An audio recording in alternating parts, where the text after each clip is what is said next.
بسم الله الرحمن الرحيم وصلى الله على سيدنا محمد وعلى آله حق قدره ومقداره العظيم. يقول الإمام الأخضري رحمة الله عليه في مختصره في باب سهو: ومن تكلم ساهيا سجد بعد السلام. The author continues with us on this chapter, which is Sujud Sahw, or the chapter of forgetfulness.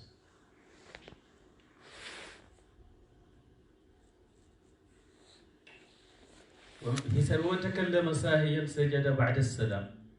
Whoever speaks out of forgetfulness must prostrate after the salah. So you are in salah and you forgetfully say something, and he says you must fix that with 2 prostrations after salam. What did we say yesterday? We said if you subtract from the salah, you make the sujud when? Before or after? When you subtract, before salam. Before salam. When you add to the salah, you?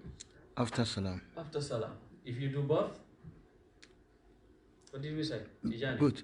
Huh? If you do both? After before salam. No, before salam. Good. Tijani, you're correct. I don't know your method, but That's what's correct. Then he said, وَمَنْ سَلَّمَ مِنْ رَكَعَتَيْنِ سَاهِيًا سَجَدَ بَعْدَ السَّلَامِ. If one says salam forgettingly, I don't know, do we say forgettingly? Can we say that? Forgettingly or forgetfully? Forgetfully, not forgettingly. We're right. If one says salam forgetfully after 2 rak'ahs, he should prostrate after the salah. Say I'm praying Isha. After 2 rak'ah, I forgetfully say salam, thinking the salah is complete. Then Brother Ahmed tells me, what? Subhanallah. Then I remember, oh, the salah is not complete. So what should I do? I get up, bring 2 rak'ah, then after salam I prostrate 2 prostrations, which are called ba'da salam, because I have increased a salam to the prayer. I add it to the prayer. ومن سلم من ركعتين ساهيا سجد بعد السلام ومن زاد في الصلاة ركعة أو ركعتين سجد بعد السلام. If one adds 1 or 2 rak'ah as to the prayer, he should prostrate after the salah. Say I'm supposed to pray 4 rak'ah for dhuhr. I, by mistake, forgetfully, added 1 rak'ah or 2. He says I will have to fix that with prostration after salah. What if I added 2 rak'ah to morning prayer? Huh? What do you think? If I added 2 rak'ah forgetfully to subh, what should I do? Huh? You can tell them. If I by mistake, I added 2 rak'ah to morning prayer. Yes, after salam you prostrate. No. No. The salah is invalid. Who will tell us why? If I add 2 rak'ah to dhuhr, I fix it with ba'da salam. If I add 2 rak'ah to maghrib, I fix it with ba'da salam. If I add 2 rak'ah to morning prayer, the salah is invalid. Batalat salat. And he will tell us why, inshallah. Alright? وَمَنْ زَادَ فِي الصَّلَاةِ رَكَعَةً أَوْ رَكَعَتَيْنِ سَجَدَ بَعْدَ السَّلَامِ. If one adds 1 or 2 rak'ah as to the prayer, he should prostrate after the salam. That is for Dhuhr, Asr, Isha or Maghrib. But if it is for morning prayer, the salah is invalid. Why? Because he said, وَمَنْ زَادَ فِي الصَّلَاةِ مِثْلَهَا بَطَلَتْ. If one adds the same amount to the prayer, then it is invalid. How many rak'ah we have for subh? It's 9. Huh? We have how many? 9. 2. So if I add 2, that means I add the same amount to the prayer. If you add the same amount to the prayer is invalid. So if I add 2 to morning prayer, it's invalid. If I add 3 to Maghrib, invalid. If I add 4 to Isha, invalid. That means I'm so forgetful, I'm so crazy that I add, 4 rak'ah to Isha. That means I'm not there. When one, adds the same amount of rak'ah to the prayer, he says the prayer is invalid. وَمَنْ زَادَ فِي الصَّلَاةِ مِثْلَهَا بَطَلَتْ. If one adds the same amount to the prayer, then it is invalid. وَمَنْ شَكَّ فِي كَمَالِ صَلَاتِهِ أَتَى بِمَا شَكَّ فِيهِ. Whoever has doubt whether his prayer is complete or not must perform what he doubts. I'm doubting whether I have 4 or 3. How many should I say I have? I'm doubting. I'm praying Isha. 3. Huh? 3. If I doubt it's 3 or 2, it's 2. So if I doubt whether my salah is complete or no, I have to admit that it is not complete. Then he makes it more clear. وَالشَّكُّ فِي النُّقْصَانِ كَتَحَقُّقِهِ. Doubt in incompleteness of prayer is like certainty. When I doubt that the prayer is not complete, whether it is complete or no, that means it is certain that it's not complete. Because if I doubt I have 3 or 2, what is certain is that I have 2. What is not certain is I have 3. So I go by what is certain and not what is not certain. Then he said, فَمَنْ شَكَّ فِي رَكَعَةٍ أَوْ سَجْدَةٍ أَتَى بِهَا وَسَجَدَ بَعْدَ السَّلَامِ. So whoever doubts about performing a raka'ah or a sajda must perform it and prostrate after the salam. So I'm in my first raka'ah.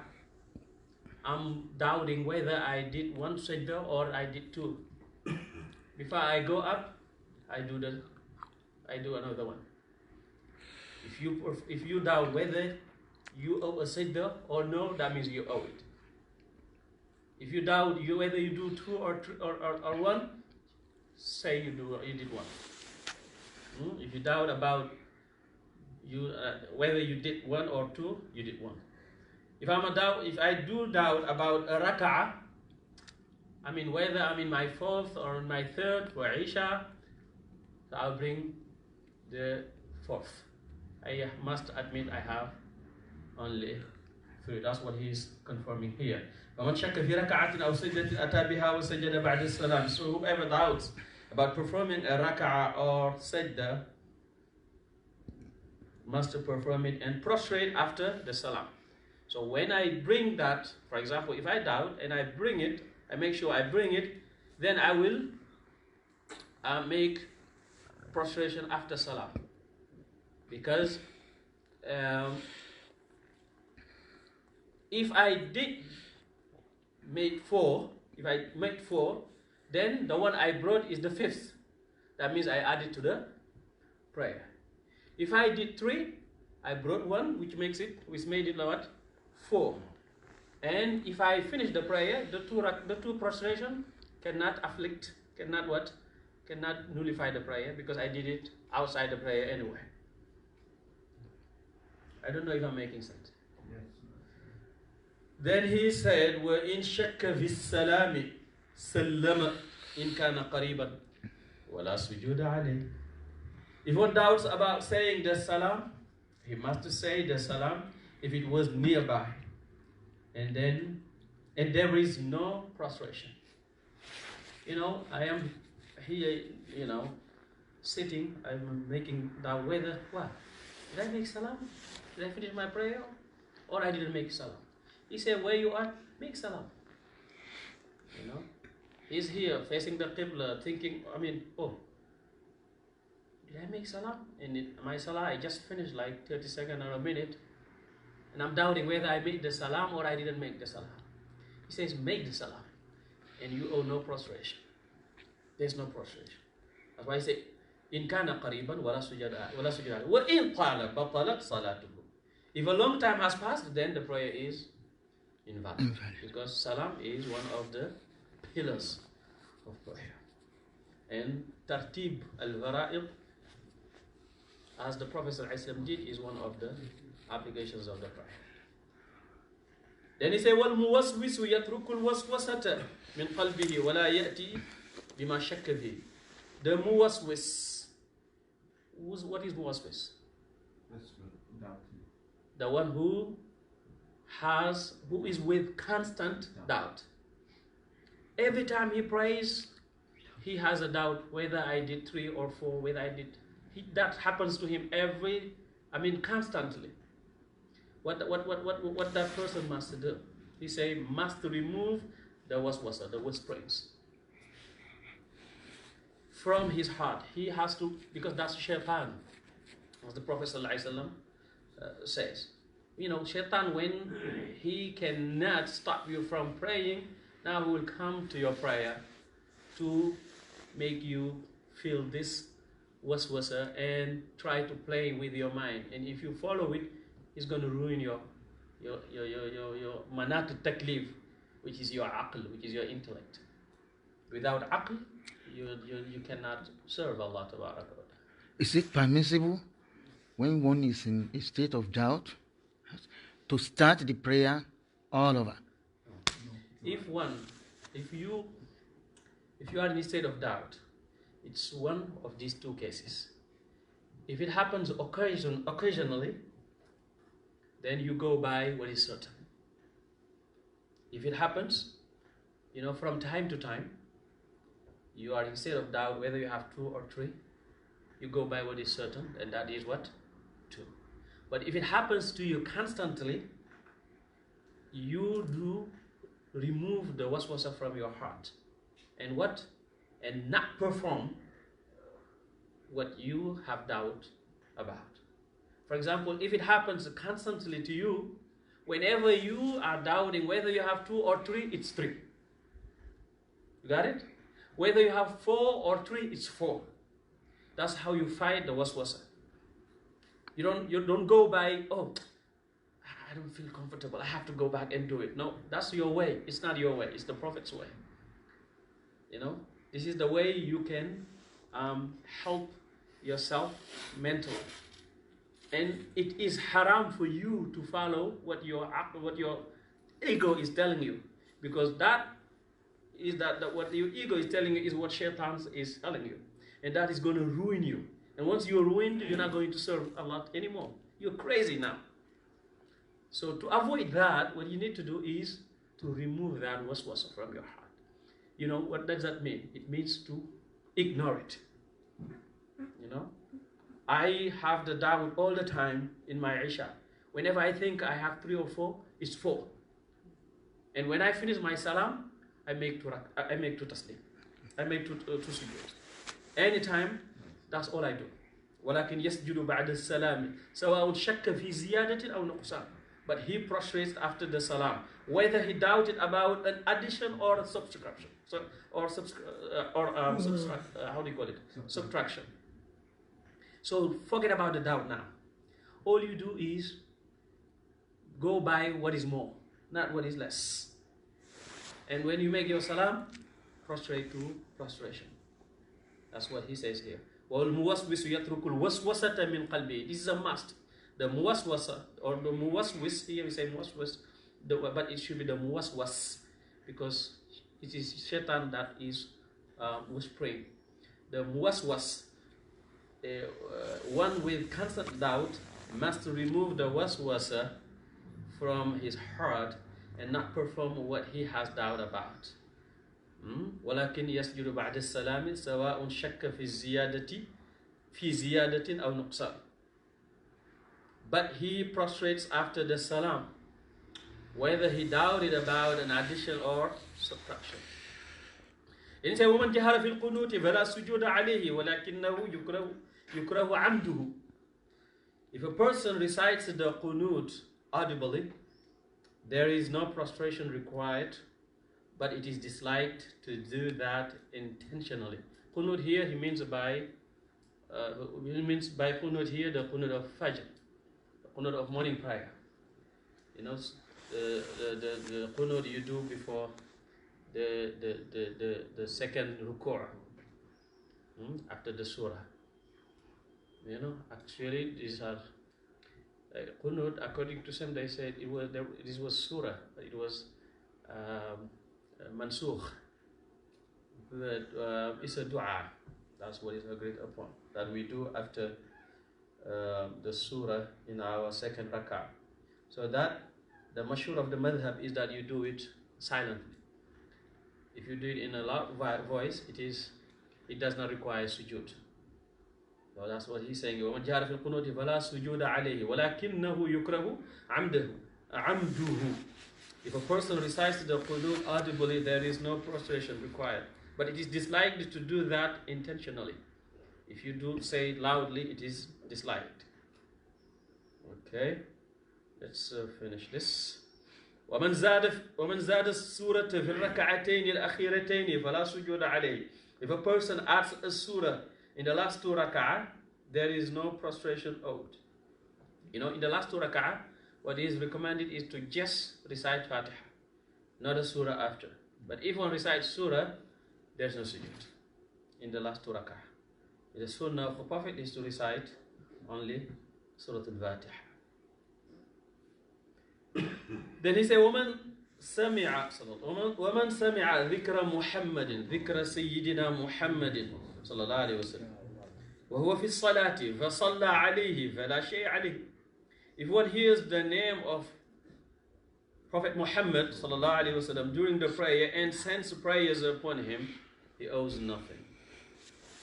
Say you are praying, you heard somebody mentioning the Prophet صلى الله عليه وسلم, and you say صلى الله عليه وسلم, says you owe nothing, because that itself is dhikr. سواء كان ساهيا أو عامدا أو قائما أو جالسا. This is whether he did it out of forgetfulness or intentionally, while standing or sitting, there is nothing, because sallallahu alaihi wasallam is a dhikr, and salah is about dhikr. You have even salatu ala nabi inside the salah after your tashahhud. هذا وصلى الله على سيدنا محمد وعلى آله حق قدره ومقداره العظيم. اللهم سلمنا لرمضان وسلم رمضان لنا تسلمه منا متقبلا. Some of the Salaf used to say the thuluth of Ramadan has passed. وَالثُّلُثُ كَثِيرٌ, and the thuluth is a lot. Now almost half of it has passed, and the half is a lot. So let us inshallah try our best to do what we can and what we cannot during the last part of Ramadan.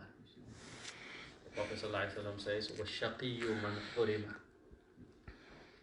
The unhappy person is the one who is deprived from the rahmah that Allah Tabaraka wa Ta'ala sends during Ramadan. Because Allah frees people every night and every day during the month of Ramadan. May He free all of us from fire, from sin, from poverty, from every single worry and problem, worldly problems or religious problem or akhirah problem. هذا وصلى الله على سيدنا محمد على آله وصحبه أجمعين وآخر دعوانا الحمد لله رب العالمين وأقم الصلاة.